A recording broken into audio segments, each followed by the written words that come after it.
opportunity to business. I think that's the skill we as entrepreneurs or as technopreneurs need to. So it was not a cakewalk at all. Imagine I'm talking to an investor about mathematics and telling him how this mathematics will make money for him. Okay, so the Queen of England had asked, okay, the guy who made the electromagnetic equations, okay, that Maxwell, right? So what do I do with this? So that the guy said, don't worry, Queen, you will be able to tax your citizens. Okay, he was talking about electricity. Right? So the fun part for me was, how the heck do I tell this guy that this mathematics will make money for him? But we had built a product around it, we had customers, my customers were saying, no hacks, 2 years, product is running. So it was not a cakewalk, it was an amazingly hard journey. And the more complex your technology is, as I said, we talk IP, he talks money.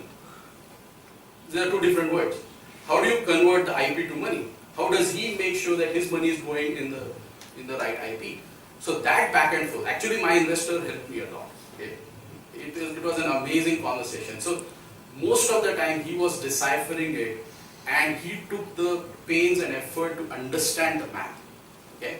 So he walked a few steps, we walked a few steps, because he knew that there is something fascinating in what these guys are doing. Right? So I don't think we should have any hang-ups about what experience we have, what pedigree we come from, which college we came from, and all that is bullcrap. Okay?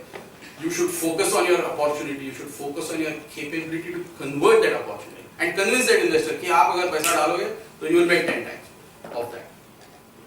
That is the skill we don't have, and that's what we have to learn, that's all. Thank you. Yeah. Selling the equation to Queen. Right? Yeah. So, yeah. Sanjay, There's a good question. yeah. One question, very basic. So you were in the Infosys earlier. So at what point you made up your mind to get into the business, and how was that journey? So for how long you were into that transition phase where should I get into the business or no? Yeah, 12 months. Okay. So I planned for 12 months. Okay. I still remember when it started in my mind, it started because I realized that what I wanted to do couldn't have happened in Infosys. I always wanted that to happen there. And not because of the organization. It's just every organization has a shape. So if you are into something that is already shaped up, trying to add something which is of a different shape is tough. And I was working with the top management there. So it was not about access to management or all that stuff, right? So the day I decided, I talked to my boss and I said, boss, something is not working out for me. I'm not happy with what I'm doing. So I introspected internally that am I going to a job which is not keeping me happy, right? So I said, that's it. I'm thinking of doing something of my own because I had seen everything. I had been a professor. I was a scientist in Data Research Center, so I had seen that. Then Infosys, I had done sales. I was actually a sales guy, by the way. I was the only scientist, such kind of a sales guy in that whole bunch of brilliant, so those kind of crowd, right? So I had done sales as well. Then I realized that now probably it's not going to happen there. So the motive was very clear that to create that ecosystem. So I took 12 months to plan. The last 3 months were really, I would say, a lot of sketching, talking to Prakash and going back and forth. And the final plan came when I was going from Los Angeles to Boston. He used to live in Boston. So I went to his home and told his wife that, the D-Day is there. Next month we have to quit and start on our own. So it was fun because I tell you what we did. The four of us, how we did was, we didn't quit together. Okay? So the guy who just got married, which was Nilesh, quit first. The three of us, we funded him. We were funding his salary. Wow. So he was running it for he was chugging along, took a place, and running the place. We got some customers. Okay. Then the next guy quit. The next guy who quit had some stocks in Infosys. Okay, it was slightly okay, so he quit. Then I quit because I was the guy who was designing it and planning it. So I was telling them I want to make sure that my plan and design is complete. So let's not jump unless. The last person who quit was Prakash, and it was after 2 years. He was funding all of us. Okay? And he was telling his wife that I'm doing this. And so that part of your wives being in this equation together with you. So it was interesting. I didn't convince Prakash actually. I convinced his wife. Okay? And that's how he has to quit. And the fun was his wife told him, "Ki are 10 वर्ष झाले तू हेच करतोय. आता जा बाहेर." That transformation in Prakash was like, oh my God, this was not what I was trying to do. So that was fun. And then we started. And we didn't do it blindsided. Yes, we did a lot of mistakes, but I think we also planned it slightly, slightly. You can't plan everything. I'm not claiming to have planned everything. But we did look at risk and mitigating that risk at every single stage, because we knew one thing: we are not going to go down. We will change the business plans, we will change the opportunities, but as a team, once we are there, we are going to run this business like there is no other option for us. Because once you are an entrepreneur, getting a job is difficult, okay? That's the truth of life, okay?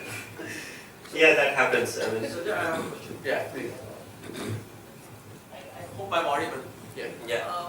We have a project with Israel Defense, yeah. but the project that we are trying to do, we do not have any IP on it. I don't know how they are interested in what we are doing. I work in the augmented and the virtual reality space, Yeah. but I'm not sure. I mean, we don't have IP on it. How far would it succeed? Or So what's your objective there? Why do you need I want a a customer. Period. So are you worried about the customer? I'm not worried about the customer. I'm worried about how long or how. I mean, do we need IP to pursue with these Israeli guys? So two things, IP is again a very misconstrued word. Okay, so IP has different forms to it. A patent is a very, very grounded form of IP. It's like having a property document, like your house document, Sadbar. That's what a patent is. Now, other form is your product itself, right? There's a lot of trade secrets that goes into making of your product, and unless it is difficult to reverse engineer, it's almost like something that is very, very nicely This is protected. more of a service for the engineering work that they're doing. Yeah, so I don't think you should be worried about IP, right? See, the customer, if he is going to pay you for what you're doing, and if he is not interested in doing it by himself, then it doesn't matter. So if you need to get into protecting your IP only if and only if you're pretty sure that what you have is extremely unique, you need to carve out that space, and that you want to make sure that you are the only one in the market. Only then you have to think about IP. Otherwise, if you are in the business of providing anything else around what you have built, okay, that you don't need to protect. You don't need to be supremely worried about your IP. Okay, and that IP space, again, the patents are again is a very complex model. So when I was working with my patent attorney, okay, what he said is there is a defense and offensive model, right? So there is something called as a carpet bombing strategy. Okay, is that? So what that means is you have a core patent, and then you have a lot of patents around it. And we as entrepreneurs don't have that much money, so it costs me almost $50,000 to file and get those patents granted. Filing a patent, everybody does. Getting a patent granted is the costly process, right? And maintaining it is further cost.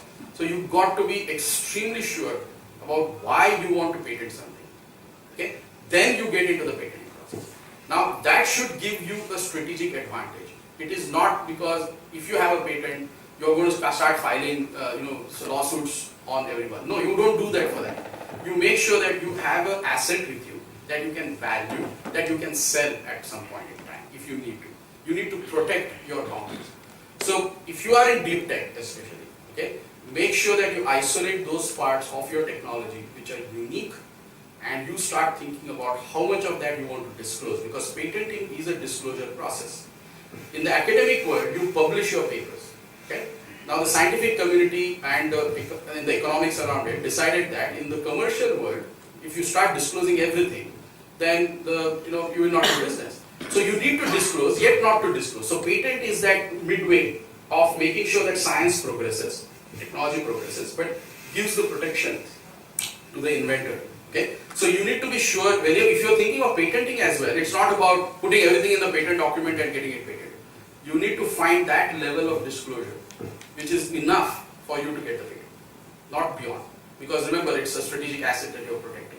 And nobody's going to tell you if they're using similar ideas what you have done once you disclose it. And Israel is, so that's a different dimension altogether. Okay, so they are a country which is extremely fascinating. So, and they are extremely competitive, which is good. You are working in an extremely competitive market. Remember that, and beyond what US is there. Okay, so so you have to be very, very sure about why you are there in Israel. That's my experience. We can take it offline. Yeah, maybe we can. Yeah, there's one more question. Yeah, I have a couple of questions. The first one is how difficult it was for you to leave your lifestyle habits and get into entrepreneurship. And since you had worked for a very long time, so you must have got those lifestyle habits. And the second one was, I want to know the story.